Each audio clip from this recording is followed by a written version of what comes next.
quarterbacks are at top, but tied for third. Talk about those weapons Mahomes has. Tyreek Hill and Travis Kelce. Max, tell me this. Who's the most important non-quarterback playing in the Super Bowl? It's going to be Travis Kelce for a number of reasons. The number Tyreek Hill did on the Bucs when they first linked up, especially the first quarter, means you ain't going to see single coverage on Tyreek Hill. Like, if that's what the Bucs do, God bless them, but I do not expect that. And the Bucs secondary's been all over everyone. They've blanketed everyone, and the entire defense at all three levels. They can create turnovers. They can get to the quarterback, the whole thing. But I cannot imagine they don't bracket Tyreek Hill. You got to send more resources his way. Now, Patrick Mahomes is missing his two tackles, his left and right tackle. And they're not just ordinary guys. Mitch Schwartz has been an absolute stud. He was just named to the PFF, Pro Football Focus's all-second team for the last decade. All-decade team, second team. And Fisher was the number one overall pick. Number one overall pick, been to a couple of Pro Bowls. They're missing. So what does that mean? The run game, which is just mediocre, going to get a little worse. Protection from Mahomes, because the Bucs want to try and get him with 4, is going to get a little worse. The time Mahomes has is going to go down, and Tyreek Hill is going to be bracketed. That means Travis Kelce, the tight end, is going to have to do all types of stuff, not just catching passes, blocking, and everything. I expect him, who is all-world, I expect Kelce to have a great game, and the Chiefs are going to need it if they want to win. Well, Kelce's going to have a great game, but I think the most important non-quarterback weapon is going to be Tyreek Hill. I just think he's electrifying. 5 times this year, he's had 100-plus receiving yards. During the regular season, we know what one of those was. It was 269 yards against the Tampa Bay Buccaneers. 207 yards on 7 receptions and 2 touchdowns in the first quarter. One time he backpedaled into the end zone. Another time he backflipped into the end zone. This is how much he toyed with them. Then we get to the postseason. The postseason, obviously, is more important than the regular season. Those are where 2 of his 100-plus receiving yards came. It was 110 against Cleveland, 172 against Buffalo. The bigger the moment, this brother shines. When we talk about that pass, Max, that I called damn near Hail Mary in the Super Bowl when Patrick Mahomes was looking below average for the first 3.5 quarters, who the hell caught that pass? It was Tyreek Hill. This is what he does. And I don't give a damn what kind of coverage you are. Cat quick, you watch him against Buffalo and some of the moves he made after the catch. It's like, my God, he just moves at a different speed. And just the cutbacks, the elusivity. I mean, this dude is so special. I don't see any answer for him. They can try. I think they will, obviously. I don't know if there's anything that they're going to be able to do with Tyreek Hill. I really don't.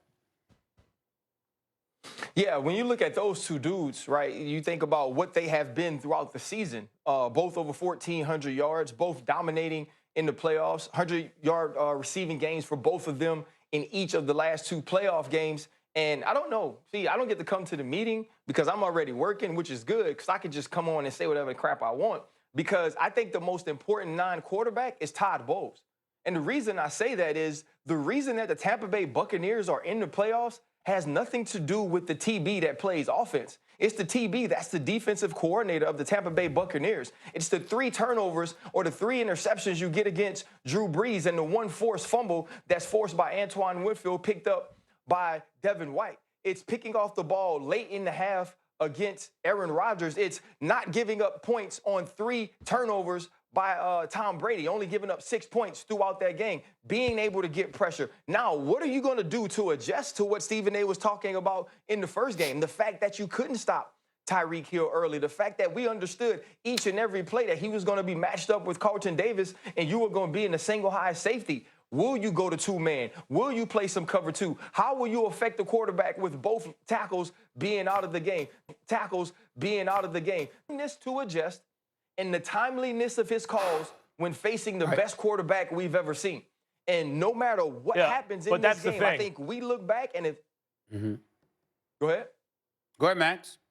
I got something to say, I was but go going to ahead. say, that's the thing, and we debated it earlier. That's why, to me, like Patrick Mahomes have to be Superman to win this game. If you replace Patrick Mahomes with most other quarterbacks, the Bucs would be heavy favorites. I mean, they should be. Brady has a plethora of weapons on offense. He has a healthier offensive line than Mahomes, who's missing, again, both of his Pro Bowl starting tackles. You know, you look at the team, it's not like Brady doesn't have a lot of options, even if Mahomes' top options are better. And the defense, there's no comparison. The Bucs, as you mentioned, have been lights out this entire playoffs, playing defense, all three levels, and they create turnovers. The thing about Tyreek Hill, Stephen A., you pointed it out, you started to, he can run a little slant and take it to the house. No question, but I have to believe, given the limited time I think Patrick Mahomes is going to have to throw in this game, I have to believe that his tight end, his all-world pass-catching tight end, is going to be a bigger factor than Tyreek Hill, who they know they have to put two guys on Tyreek Hill. Well, I don't blame you for that, Max, because if we have to lean on somebody, particularly their decision-making, we certainly want to give major props for Travis Kelce. Y'all just follow him and y'all realize what I'm talking about. His decision-making is impeccable. That's number one. Let's get that out the way first. Number two, here's the deal. Eye on the wonder, like I got to throw this out there because I don't know if y'all know who Charlie Mack is. Charlie Mack, you're always seeing with Will Smith. He's, you know, I mean, he's one of those who guys. You know, he knows every damn body. He's one of my boys.